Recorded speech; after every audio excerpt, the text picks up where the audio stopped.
This video is a pre-write for Thor Love and Thunder, which is releasing on 8th July worldwide. The entire pre-write has been divided into two parts, with part 1, which is this video, consists of Act 1 and 2, while part 2, that consists of Act 3 and 4, will be released later. All the art that has been used in this pre-write credited the artist's name and the respective accounts in the description box down below. Although MCU follows the PG-13 ratings, this pre-write has been written according to the UA-16 Rights Act, and therefore you have been warned, as this contains a bit of gore and violence. Now on to the pre-write. Act 1. We open up with the establishment shot of Thor looking behind at the new Asgard from the Quinjet as he leaves Earth with the Guardians. As we observe a time skip cleverly executed with Thor engaging in a verbal battle with Star-Lord. As time skip is thrown visually through position placement of other members and various planets passing by.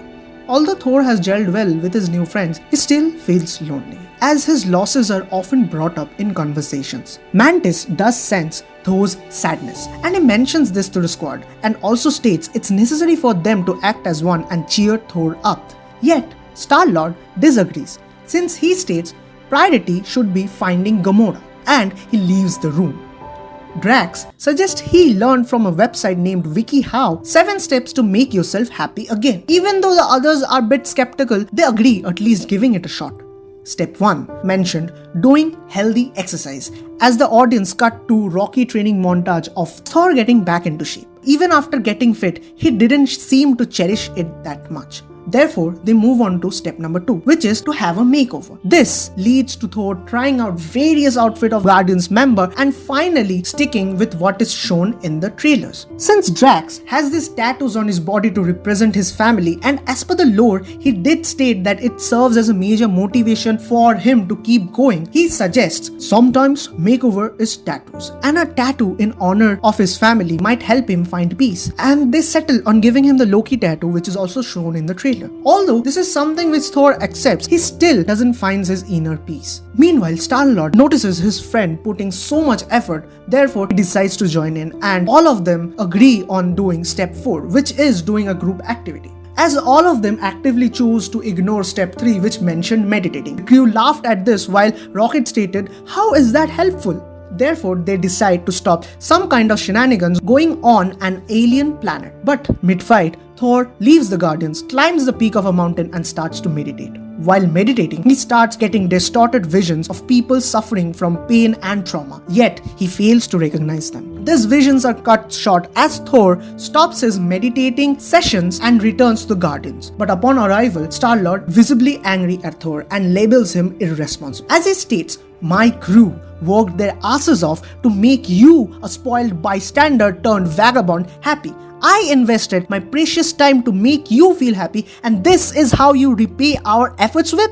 You are nothing but a self-centered, selfish god." But this time Thor takes all of Star-Lord's word in without replying a word. The rest of the crew feels Star-Lord went a bit extra, but he wasn't completely wrong. Thor has been traveling with them, but still doesn't feel happy. Mantis, in order to balance the current scenario, suggests they should perform step 5, which is meet up with an old friend. The scene cuts with Thor getting dropped off at Sakaar by the Guardians, with Korg coming to pick him up. Thor seemingly had his mood uplifted as Korg starts off with a little banter, and then they discuss what has changed in Sakaar since Korg is now in charge of the administration there. They also joke about EndGame and their gaming sessions, all while sitting inside a gaming arcade. This is where Korg mentions to Thor, "I think it's time you should do step 6, to which Thor replies, "How do you know about this?" And therefore, they embark on a journey to find other friend of his, cherish times, and have some drinks on the way. Meanwhile, a little girl from the planet Endigar prayed to Thor for rain, to which Thor realized the Endigar gods, the Sky Lords, were missing. Therefore, he decides to travel to Endigar and fix the problem. During his journey,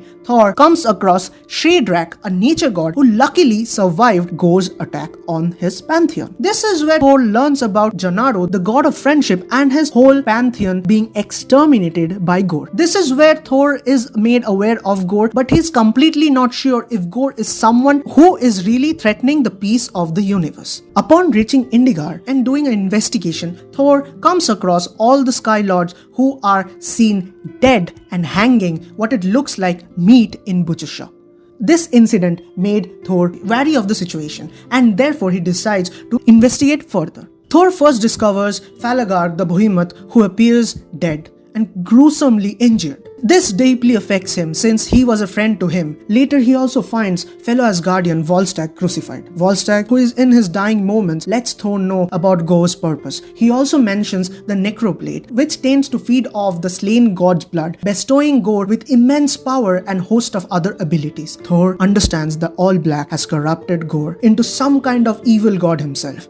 He puts Volstagg down and saying that he was brave enough like a lion to stand up to Gorr and let him rest eternally. Thor decides that he has to reach New Asgard and defend it from this beast, and therefore he proceeds to create a new chariot by watching a tutorial on web and also dropping a generous donation on the channel. Upon completion, he uses the Stormbreaker to create a path and starts his journey back to Earth with Korg accompanying him. Act 2. Back on Earth, we notice New Asgard has been turned into a major tourist area, therefore resulting in influx of tourists, which led to prospering economy and thereby raising the country's status on the global chart. Jane is also seen in New Asgard as she is visiting as a tourist. We soon figure out that her aim is to look for things or memories that make her happy and reminisce about the past. She looks way pale compared to her comparison in her previous film appearances, and it is visually clear that she is sick. As the scene progresses, we observe Jane's health deteriorating with every passing moment. Soon, she loses her consciousness and drops to the ground, with the screen fading to black. When the scene reopens, Jane finds herself in the New Asgard nursing facility with almost every nurse and doctor present in her cabin. Jane, shocked at her sight, feels rather embarrassed and proceeds to leave the chamber, with the doctors panic-strickenly trying to convince her about her health conditions, letting the audience know that she has cancer, and therefore they urge her to rest. But her momentary plans to exit comes to a halt when the Queen of Asgard, Valkyrie, arrives in her cabin. Although Jane does not recognize her being affiliated with Thor, she knows she is the Queen of Asgard. Valkyrie is made aware of Jane's worsening health condition. She feels sad for both her and Thor. She is also aware of all the sacrifices Thor has recently gone through, and now since he's off planet, it is not possible to contact Thor and let him know about Jane's condition, therefore arriving at the only decision to take utmost care of Jane. They both share a soft moment. Jane requests to have a conversation with Thor. Valkyrie says the only remains of Thor on this earth are where the ruins of Mjolnir lies.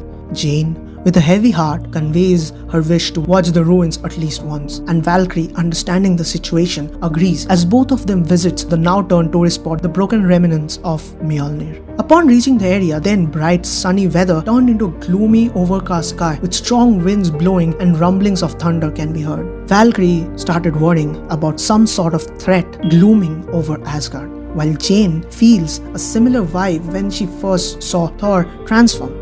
But Valkyrie was right, since they were immediately attacked by void-looking creatures. Initially, Valkyrie was able to overthrow the creature, but soon finds herself surrounded by hordes as this creature teams up and attacks her. Unable to keep up with the pace alongside defending Jane, Valkyrie is overwhelmed by this sudden problem and gets carried away by her anger in order to hurt the monsters, leading to Jane getting attacked and nearly dislodged to the side of the cliff. Jane, who is now struggling to keep her hold on the edge, feels that this is the end of her story, but she feels remorse for not being with Thor, pushing him away. But what's the use of it now? As her grip loosens, she starts falling down. Meanwhile, Mjolnir started reforging itself, and once done, flies down towards the direction of Jane. As it deemed Jane worthy, and similar to Thor's transformation, it transformed Jane into the mighty Thor as she re-enters the scene by flying in and striking the ground with the Mjolnir. Amongst the chaos, another horde of same monsters started attacking and tearing through nearly every lane in New Asgard. But the hopes for Asgardians fighting back came back as the audience witnessed Stormbreaker cutting through few other monsters, with Thor Odinson along with Korg appearing in New Asgard on their boat. As the audience witnessed a decent battle, Thor is soon surrounded by creatures, and this is when Jane swings the Mjolnir into the scene and blasts through few creatures, leading to Thor exclaiming, "Jane?" It's a good team of battle as they're successful in eliminating every creature present, but it is obvious that Thor isn't putting his guard down. Valkyrie approaches Thor as they have a small talk, but Thor explains everything that he has witnessed and urges them to be prepared for him. They need to find other gods and warn them of the upcoming danger. Therefore, all of the heroes gather around in the boat and fly off to Olympus. And with that, part 1 of the pre-ride ends here. and part 2 of this pre-write will drop on 2nd July. If you agree with whatever that happened in this pre-write, make sure to like this video as it helps motivate me a lot. And yes, I would really love to hear your suggestions, so mention them in the comment box down below. For now then, bye and thank you.